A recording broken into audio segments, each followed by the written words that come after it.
All right, welcome to Inside Your Head podcast. I'm your host. This is the first episode, and I'm your host, Ayo Pick Up Sticks, with my co-host here. Introduce yourself. Tenza. All right. I'm pretty sure you guys have heard me talk about Tenza or many other people on my Xbox friends list. And this right here is just the first podcast of many, so bear with us as we start this out. We're both new to this, and this is just going to be something we're going to try out here. So it's going to change as we do this. The process we do it in and the order we do things is all going to be relatively new each and every time we do the podcast. I'd say for probably the first 5 or 10 episodes, wouldn't you say? Yep. So without any further ado, let's get into the matter at hand and try to basically give you guys an understanding of what this podcast basically is going to be based off of. There's going to probably be at any given time myself and Tenza on here, and then if Tenza's like not available for some reason, it'll be Blitz, AO Blitzkrieg. He'll be in on the podcast, probably majority of the time with myself and Tenza as well, and we may have a few guests here and there. So, but just to give you guys a little background on us, I've talked enough. I'll let Tenza talk for a second, so I'll let him give you a little background on himself, like his gamer tag, why he picked it, what kind of games he's into, his gaming history, just so you can get an understanding of who he is. So go ahead, Tenza, give him an explanation or whatever. Well, I play a variety of video games, genres. I like the fighting. I like fighting games a lot. I try to get into them. I'm not really, like, all that good. I'm, like, average. And, like, I picked up Soul Calibur 5, and, you know, as a Soul Calibur fan, I've been playing it for a long time. But the fifth one, man, it's a trip. So, me and, okay. You go. Go ahead, finish. All right. It's just, I play shooters, RPGs. That's where it's all at. RPGs are one of my favorites, like Final Fantasy series. Me and Sticks and Blitzkrieg, we all been No Life and Dogma. Oh, and Gravity Punk. Been on No Life and Dogma. We're gonna talk about Dogma in our shout out to podcast. Gravity Punk real quick. Shout out to him. He might join us too sometime. So yeah, Tenza Dagger. The gamer tag actually. It's supposed to be a mix between Ichigo's and Hitsugaya's from Bleach Bankai's, but I misread Tenza and put a Z instead of an S, so I got Tenza Dagger out of that. So it's like pretty much original. Oh, okay. Yeah. I never really knew that. I knew it was something with Bleach, but I never really fully got the background to it, so that's cool. That's that. I don't even know what Tenza means, man. I don't even know if that's even a real word or anything. That's what I mean, most people just call you Tenza, you know what I'm saying? When you have a gamer tag, most people on Xbox Live usually shorten it up and call you just a nickname or a shortened version of the gamer tag. Like, my whole gamer tag is AAO Pickup Sticks. No one calls me AAO Pickup Sticks, they just call me Sticks. And if you don't know me, most people come in and they say, hey, pick up Sticks or something like that. But most of the time it's just good to go by Sticks, and then most time people just call you Tenza. So what would you say your favorite genre is in games, in video games? My favorite, it'd be close between RPGs and fighting. RPGs and fighting? Yeah. Yeah? Okay. I'm all about that, where you got the option to, like Fallout 3, for instance. Fallout 3 and Mass Effect are, like, one of my favorites, because you got the open world, kind of, and you got the dialogue choices, and you got the combat system for those games in particular. Well, Fallout 3 in general are probably not the best, but, like, for how that game is made, it fits. And it works. Right. It fits. Yeah, like we were talking about this the other day with Fallout. It's got the huge open world. It's got the whole build your own weapon mechanisms and craftsmanship as far as that goes. And it had the VAT system. The VAT system was a standalone system that was built into the combat that most other fighting games had never had anything like before, where you could target specific body parts and limbs, and it had a percentage of chances you would hit or damage that limb at. So the VAT system was unique in its time and pretty innovative when it first came out. And as far as the normal hand-to-hand melee combat, it was lackluster to say the least. But you did get a variety of weapons and guns you could use with it as far as that. So it seemed like they tried to lean a little bit towards melee and the New Vegas, because you kind of have like super moves or whatever. Like you have special moves you can use on enemies, knock them down, or do critical hits to the head. They kind of had that in Fallout 3, but it seemed like they were trying to branch out a little bit more on that in Fallout New Vegas. But yeah, I never even played Fallout New Vegas, to be honest, because it looked like to me it was just another rehash of Fallout 3, and I just wasn't really for that. But okay, so that's a little background on your gaming history. We'll delve into that like as time passes more and more. We'll figure out more about that with you as far as that stands. This podcast is called Inside Your Head Podcast, and that's basically what you'll get from us. You'll get what we think about video games, video gaming culture, movies, animes, TV shows, things like that. And just to give you a background on myself and where my gaming comes from, I'm an older gamer than Tenza, probably by like, I think, 8 years, I think, because you're 19? 18, going on 19. Oh, okay, 18 going on 19. And I'm 27 going on 28. So we got a little gap there. So we still get along pretty good on Xbox Live when it comes to gaming. He's like what I would call a quintessential or true gamer. Tenza is, much like myself. I'm a little more old school because for my gaming background, like when I first got into it, I started back on the systems like with Sega's, SNES. I didn't really play SNES. I was always a Sega guy, so I had the Sega, the regular Sega, the Sega 64, the 32X, the Saturn, the Dreamcast, and I always loved all of those systems, man. And as far as what game and genre I played, I've always loved, one, sports games in the beginning. That's how it was. All the sports games, I had them. I played Madden for a little while. Game Day was my football game, though. You remember Game Day, or you don't remember too many sports games? No, I don't know. I didn't play that one. I don't remember it at all either. Yeah, Game Day was my shit, man. I played Game Day, and then for a while I jumped into NFL 2K, and then I played NBA 2K. The last NBA Live I played was 99, and I jumped ship after that, went right to NBA 2K. And RPGs, I range on RPGs from Sequoiden, Final Fantasy, Legend of the Dragoon, Star Ocean, what else? Just all the old school RPGs, I probably played them, dude, and I loved them all. I loved JRPGs a lot growing up, man. They were like the best to me. Like, Western RPGs couldn't touch JRPGs back in the day, dude. And it's sad now because it's like JRPGs are like a dying thing. Like, people don't even buy them no more, really, it seems like. You know what I mean? Yeah, Western, like, they're trying to, like, branch out because they're trying to get it more, since, you know, how it's JRPG as a Japanese, like, it's just them, really. There's not a lot of Americans who like it because they're trying to show them off to us. They're trying to like, okay, look, here's what we got. We want you guys to be interested. And it seems like nowadays more of the Western gamers are all like into shooters nowadays. Yeah, true. That's exactly what it is. You know what? You bring up a good topic, though. See, that's something I always wanted to talk about because I've always thought about this. I'll go back to talking about my gaming history a little more later. But when you said that, like, most of the Western gamers are into shooters, you know what I've noticed? Like, people aren't even gamers anymore. People are, I play this one game and that's it. You know what I'm saying?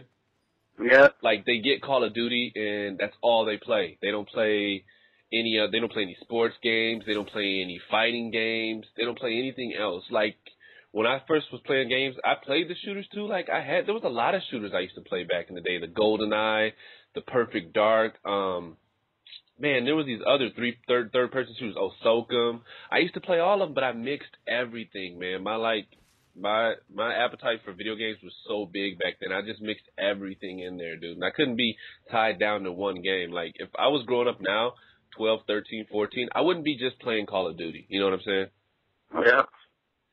So, yeah, because you gotta have like you gotta have some other preferences. You just can't be like, oh, that's the only game I like, and then people try to see other games, and you can't just turn them down. Like, I don't see how you even want to play the game in the first place.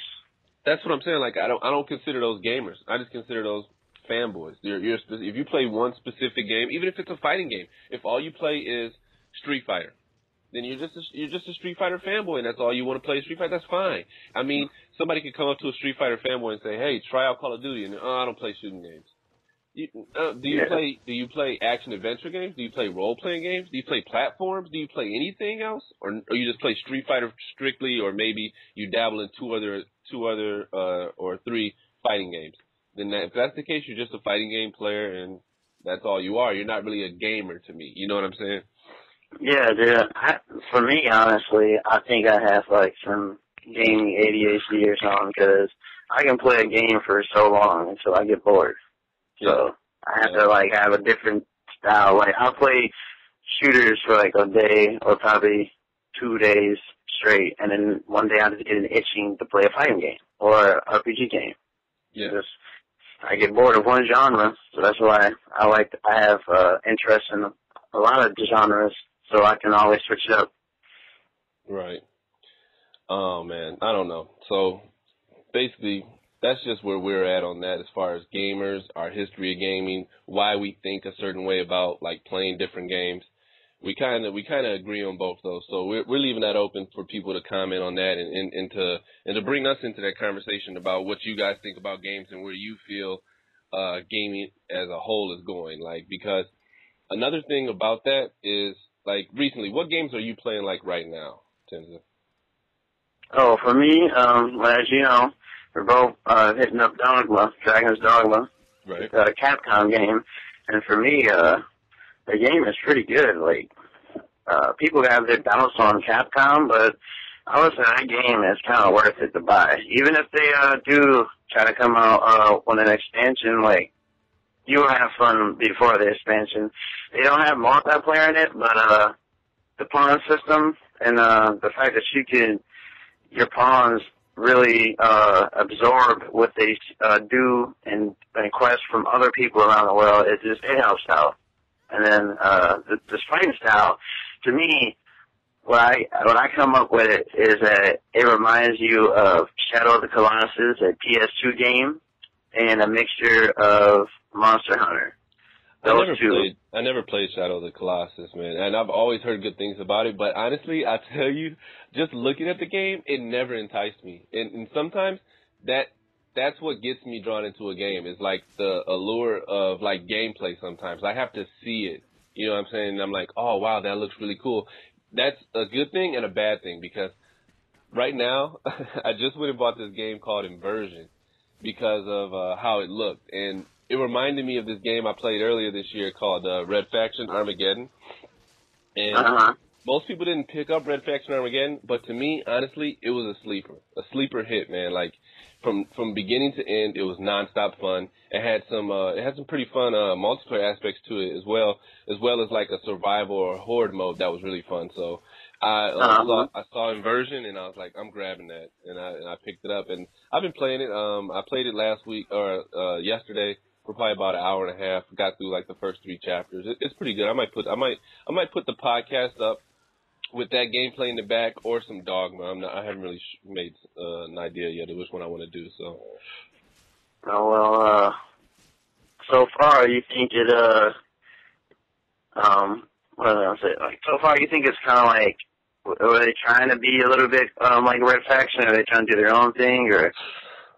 Well, in Red Faction they had this like where you could like control things with this machine on your arm and stuff like that, where you can make things disintegrate or you can make them rebuild and stuff like that. And you also had like anti-gravity guns and missile launchers and stuff, and a regular assault rifle. This game has a lot of those features where you can control things with the gravity and throw it up and make gravity heavy and light and move things with your hand, just like in Red Faction. So in that sense, I think they took a little bit from Red Faction. But this game is actually from Namco Bandai too. So that's what I was saying. Like, people who bring you Armored Core and Ninja and Naruto, they bring this. So I'm eager to see what it's all about. And once I delve into it a little more, I'll probably talk about it in a later podcast. But all right, cool.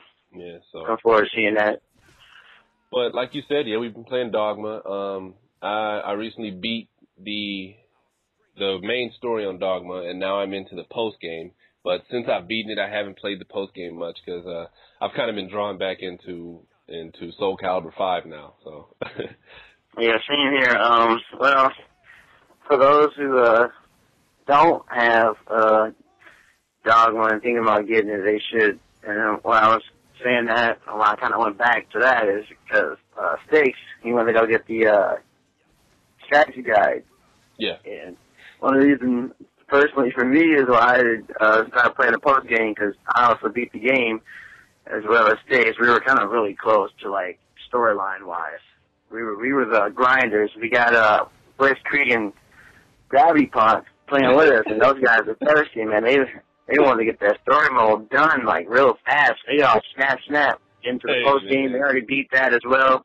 Me and Sticks are back here just leveling up, doing how we do, real RPG style, trying to beat the game. So, and like I said, back to what I said about the strategy guide, I haven't beaten the game because he's saying that in the post game there's, like, weapons that you can get that are kind of secret, and there's, like, slim chances to get, like, really good things. And I haven't played it, so I'm waiting for him to get back on so I can get those items. Dang, dude, I never even knew that, dude. Oh man, you're a trip, dude. That's crazy, I can't just be the one to have the tight items, man. I can't just have the cool helmet. Nah, man, you gotta let me know, man. I'm trying to get something because you know they ain't showing much love for that magic archer. I already picked up. Like, I did it. I went to certain chests and, like, saved and then quit and picked up items that were kind of rare. And they were only for warriors or Mystic Knight. There was nothing for Magic Archer. And I'm like, are you kidding me right now? Yeah. And that's funny you bring that up, too. Like, when I put up a video, and it did pretty good. It's got, like, 700 views for a small channel, and I appreciate that, and appreciate all the feedback I got on there, too. And a lot of people have been telling me, like, because I thought the Mystic Knight was OP. I was like, the Mystic Knight's a beast, and he can slay the Drake in, like, no time. And I've seen a lot of comments recently of people like, I beat the Drake in, like, 5 minutes. I can beat the Drake in 15 minutes, things like that. Like, here, I'm going to go into the video now and just tell you some of the comments or some of the people who said that stuff, actually, because it was tripping me out. Like, people saying, like, the warrior and the fighter are pretty strong in this game. So I might have to give him a try. Like, here we go. What's this guy's name? Yeah, I think the warrior has a move with the dragon's name in it. Oh, really? Yeah, like it's called like Dragon's Lash or Dragon's Maw or something. Yeah, like this guy Fat Monkey right here. He tells me he beat the Drake for the first time at level 22 as a Strider. Oh, props to you, dude. Like, you know what I mean? He beat the Drake as a Strider at level 22. That's pretty impressive, because I had to wait till I was in 30s, like 33, 34. Yeah, and he said he later beat it as an assassin at level 32. But see, my question to him is, how many people did he have with him? Did he have like a powered-up mage and a powered-up fighter, you know what I'm saying? Because if that's the case, that could have really helped. Like, when I first beat the Drake, I was like, I think in my low-level 40s or something like, or my high-level 40s. But that's just because that's the only time I came across him and I fought him. But I fought him with just, I think, myself and my main pawn. Oh, no, I had a mage, too. But she died and I never revived her, I don't think. So the video was up, though, when I first beat her, so. And after that, I've been playing the game trying to just go solo, me and my pawn, because I just think that's the most fun to do for me right now. So, yeah, like, so Fat Monkey King says he beat him pretty easily. And a few other people have told me they beat that thing pretty easily. Yeah, like I was telling you a couple of days ago, probably last week, but you kind of got a good class, though, because that game shows more love towards the warriors, fighters, and Mystic Knights than any other class. And you can go around in either of those three classes and then pretty much break stuff by yourself or with a pawn. Unlike a Strider or a mage or a mystic, magic archer or a sorcerer, they need support. Those classes, like, you can do a little bit by yourself, but if you get overrun, like, you're not going to do a lot of damage and take out enemies. Overwhelming foes by yourself, you're going to need that support from a mage. Most likely, I think a mage would probably be the best thing for a ranger. if anything.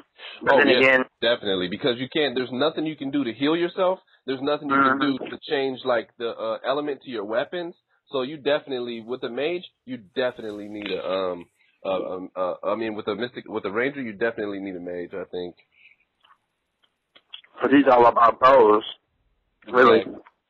And then the dagger, she has to get close, and if you're running low on health, that's when you got to start using that bow to stay your distance. But we're gonna try to cut it short here for the first podcast. You guys can let us know after this one and a few others, like what's a good length for you guys. This one's coming up here on 20 minutes, 22 minutes. So we'll try to end it off here. But just to close it out, let's just say what we're probably going to do like this next week and what games we're going to play, because we'll only do the podcast once a week. So we'll probably just let you guys know what we're going to be playing during the week leading up to the next podcast, and then let you know how that went. So as for me, I'm going to be delving into Soul Calibur a little more, getting the training in, because I've had the game since it came out, but I haven't played it really at all until this week. So there goes that. I'll be in Soul Calibur. I'll get back into the post-game of Dragon's Dogma. I'll be playing Inversion, and I will also be playing Virtual Fighter 5 Final Showdown. So how about you, Tenza? For me, I think I'm going to be back and forth between Soul Calibur and Dragon's Dogma. I think I might play a little bit of Tekken as well, because of Tekken Tag 2, give a shout out for that. That's coming out. We got to warm up that Leo. So I get my training in. But other than that, yeah, it's the only ones I've been going back and forth. I might play the occasional Gears with a couple of buddies or Modern Warfare, but for the most part, I'll be on Soul Calibur and Dragon's Dogma. All right, that's cool. But all right, you guys, thanks for tuning in. Be sure to leave some comments in the section. Let us know how you guys feel. Myself, I'll comment back. I'm mostly on the We Are CNC channel, so when you see a comment back from We Are CNC, that's me, Pick Up Sticks. And Tenza, he's on YouTube too. I comment on most of the CRCs. I am a White Flame Alchemist. I've been on a couple of channels commenting back and giving support for those haters out there on some Sticks' Naruto's upload. So oh yeah, Naruto. Shout outs to Naruto and not playing that really anymore. Shout out to that. Oh man, I might have to get back on that, man. I got a couple people, my friends that have added me from YouTube and want me to play against them, but Dogma came out, The Witcher 2. Oh man, I forgot to talk about that too. The Witcher 2, an RPG I loved, absolutely loved, man. That's a game I wish you could check out. Like, if you live next to me, I would literally let you borrow that game for as long as you needed to smash through that. It is a great RPG. It's not even a Japanese RPG.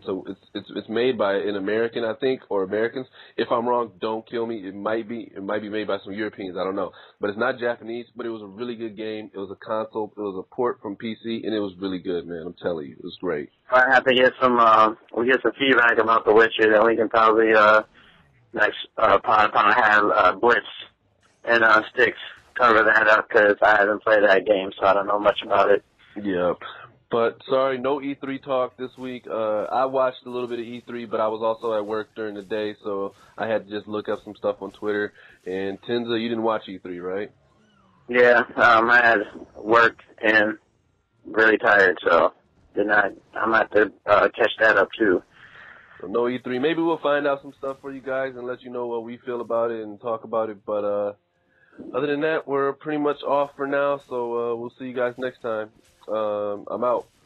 Peace. Peace.